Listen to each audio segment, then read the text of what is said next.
All right, it's time for an update. In the last video I posted, you saw me do a interview with my daughter who used to live in Kentucky, and she has a ficus, and I wanted to compare them. So if you haven't checked that out, go ahead and go to my channel and do that, or I'll link it below. But also, we decided to cut off the top of this mama so that not only would she get bushier, but we would ensure that she survives the trip to California. So here is my daughter. She is going to cut the baby first.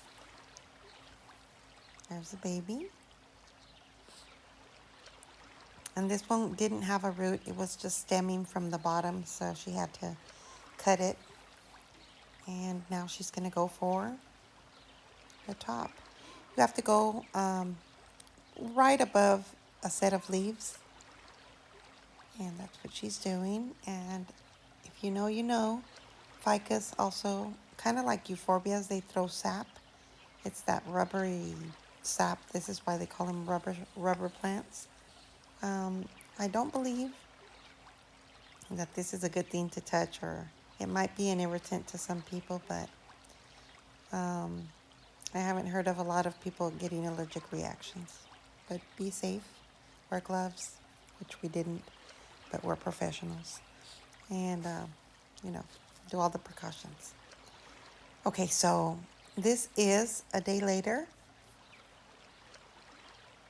I cut it, let it callus overnight, and then wrapped it in paper, wet paper, the stems, no soil, and just protected it, rolled it in plastic wrap, and also protected the tips with like a foam paper.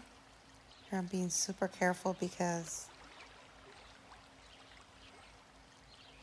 you don't want to go ahead and cut it with the scissors, and but yeah, as you saw, this is a huge plant, and look at how I was able to transport it and transport it safely.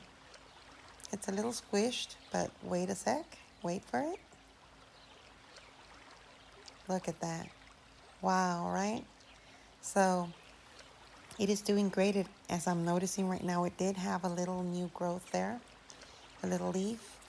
And I did go ahead and put some rooting hormone and on the tips and planted it in soil. I made sure that the soil wasn't sopping wet. Just moist soil is great until it roots. I won't give it a lot of water. Okay, here I am opening the other plants that I brought. And this is Night Owl Sansevieria, the baby ruby, and another Sansevieria. And they did great. Very good. I had to kind of compress them a little so that they would fit in my personal bag, but I think they did very good with this system. As you can see, this is the night owl, and this one does have roots. This is the other one, the other Sansevieria, and the baby ruby, and she did great. So yep, my first order is to go ahead and plant them in some moist soil, kind of monitor them and let them acclimate to their new home, and they are doing great. This is them a few days later, planted and happy. As you can see, the Sansevierias are doing beautifully also. I wanted to show you guys how the mama's doing in Kentucky. As you can see, this is our cut, and you can see the little nodes. That's going to stem out a new branch. And that branch is going to have, a lot of little leaves. And this is how you really make your plant become bushy.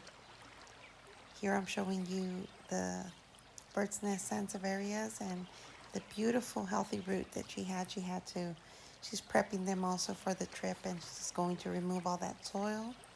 And hopefully they make it because they're gorgeous. All right, everyone, I hope you enjoyed this video. Thank you so much for watching. Thank you for subscribing. Welcome to all the new subscribers. I look forward to sharing tons of new stuff and things we do in the garden because my daughter is going to be a camera person so we can capture a lot of more detailed, better footage for you guys. So, all right, everyone, if you like this video, again, give it a thumbs up. Um, Leave your questions below and have a fantastic day.